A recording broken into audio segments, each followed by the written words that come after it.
Kaixo, egunon ikasleok, gaur ikusiko ditugu bigarren mailako inekuazioak.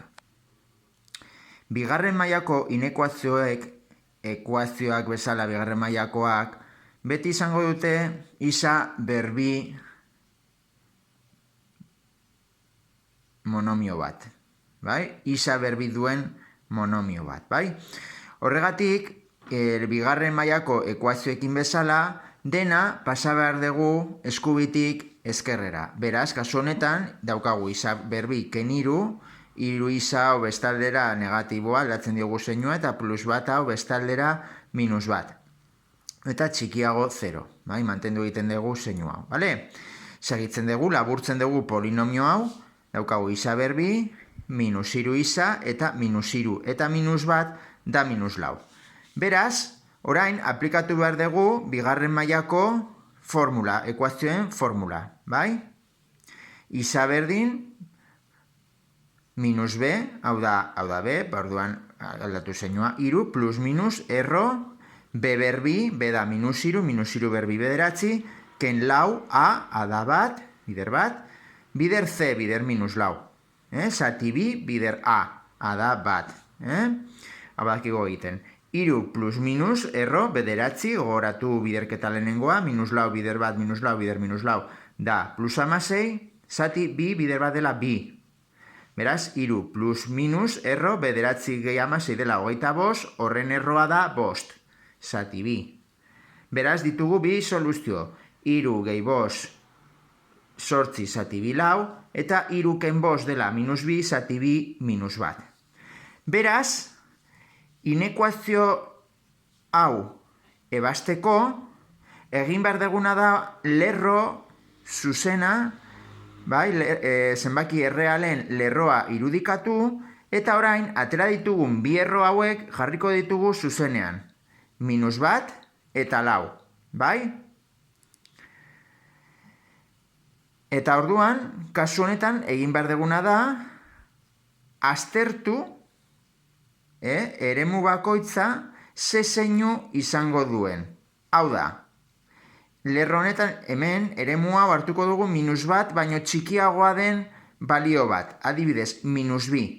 Minus bi ordezkatuko dugu hemen polinomio honetan, eta daukagu minus bi berdi dela lau, bai?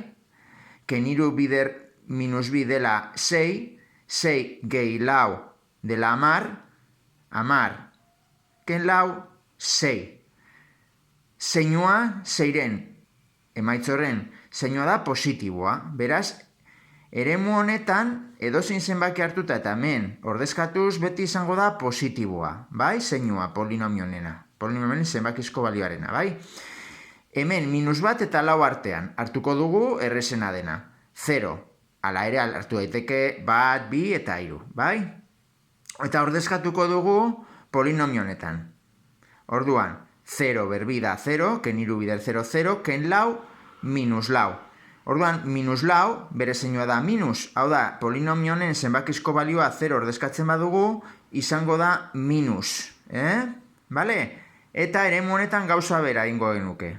Ordezkatzen dezute, adibidez bosta, bost berbi dela hogeita bost, ken hiru bider bost dela amabost, hogeita bost ken amabost dela amar, ken lau 6. Beraz, positiboa da hemen. Bale? Eta hemen berdintzarik ez dagoenez, zeinu honetan, bai? Jarriko ditugu utsuneak hemen. Bai? Beraz, zeintzuk dira 0 baino txikiagoak, balio negatiboak. Beraz, hartuko dugu negatiboen eremua. Bai? Hori da izango da inekuazionen soluzioa. Hau da, minus batetik laura, minus bat eta lau ez dira sartzen zeinu honengatik. Bai? Bigarren adibide honetan, gauza bera ingo zenukete, ikusten dezut hemen inekuazio hau, orain jartzen duan diago edo berdin. Beraz, pasako dugu, hau bestaldera, isa minus isa eta minus lau plus lau. Laburtzen dugu polinomioa, bost isa berbi, isak juten dira, minus 6 eta plus lau da, minus bi. Handiago, berdin, 0.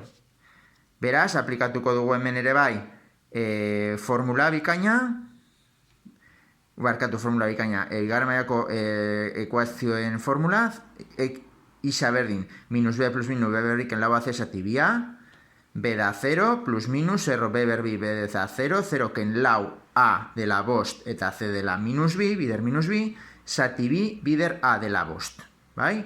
Beraz, 0 plus minus, minus lau bider bost da minus hogei, bider minus bi da berrogei. Bai? Zati bi bider bost. Hau da, geratzen da, erro berrogei zati amar, zati bi bider bost. Hemen egin deguna izan da, deskomposatu berrogei dela, bi berriru bider bost, eta atera dugu bi bat kanpora, eta bi bat utzi dugu barruan. Ateratzen da, bi erro amar, bale? Zati bi bider bost.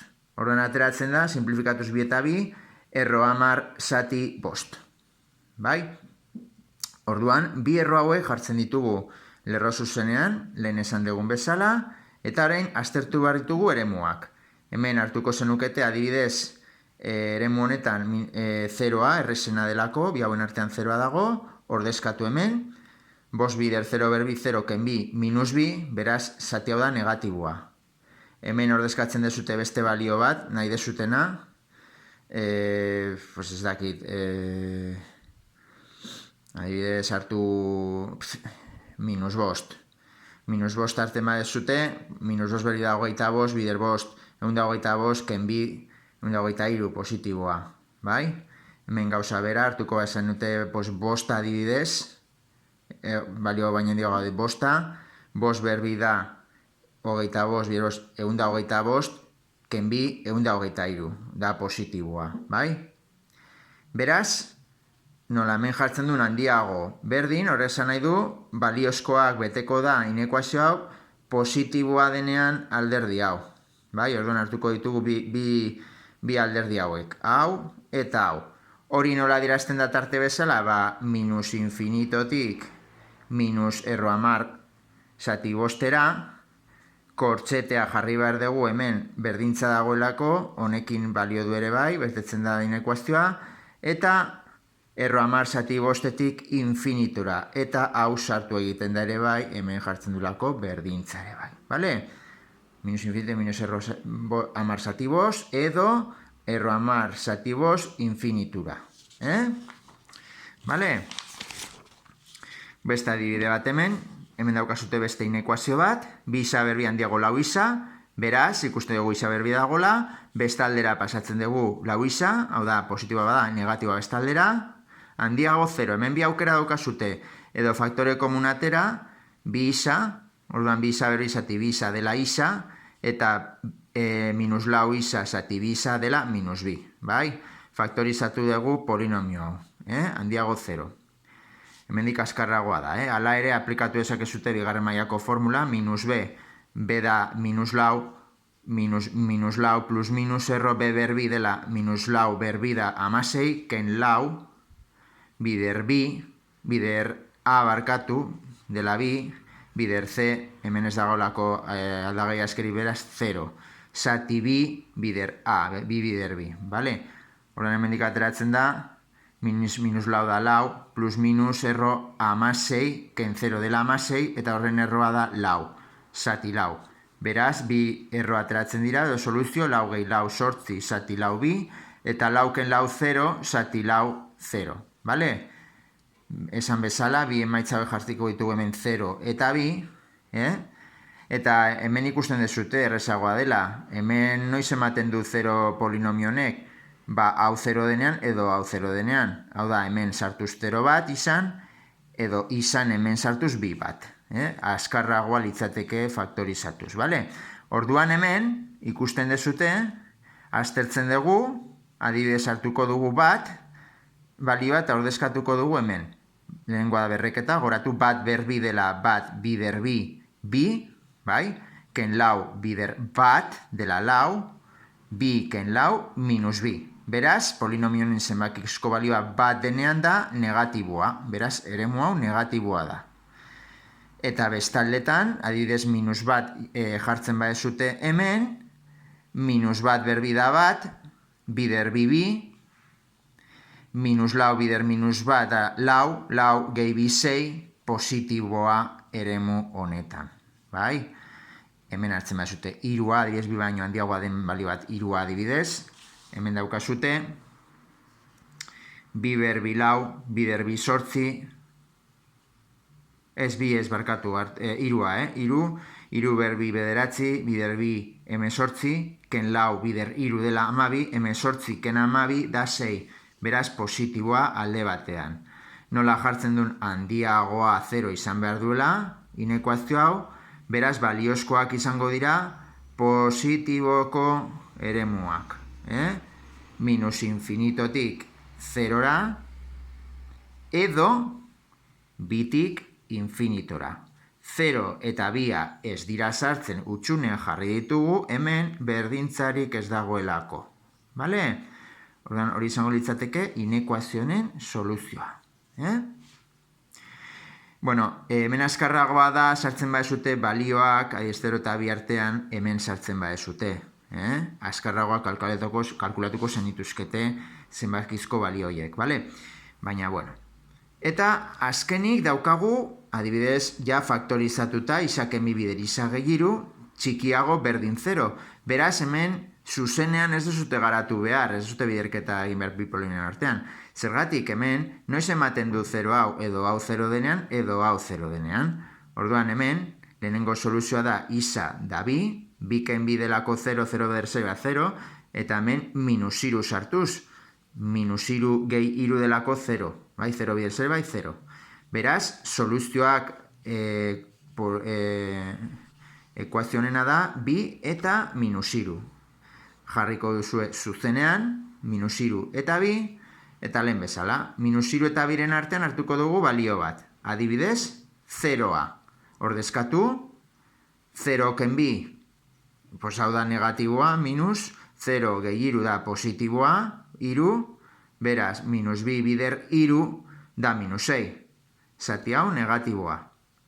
Besteak, minus iru baino txikiagoa da, hartuko dugu adez minus lau eta minus bi da minus 6, beraz negatiboa, minus lau gehi iru minus bat, negatiboa, minus bider minus plus, dai, minus 6, bider minus bat da 6, positiboa.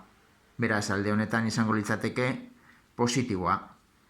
Hemen bi baino handiago hartuz balio bat, adibidez, irua, ordezkatu, iru ken bi da bat, positiboa, iru gehi iru 6, positiboa, 6 bider bat 6, beraz, alde hau positiboa izango da.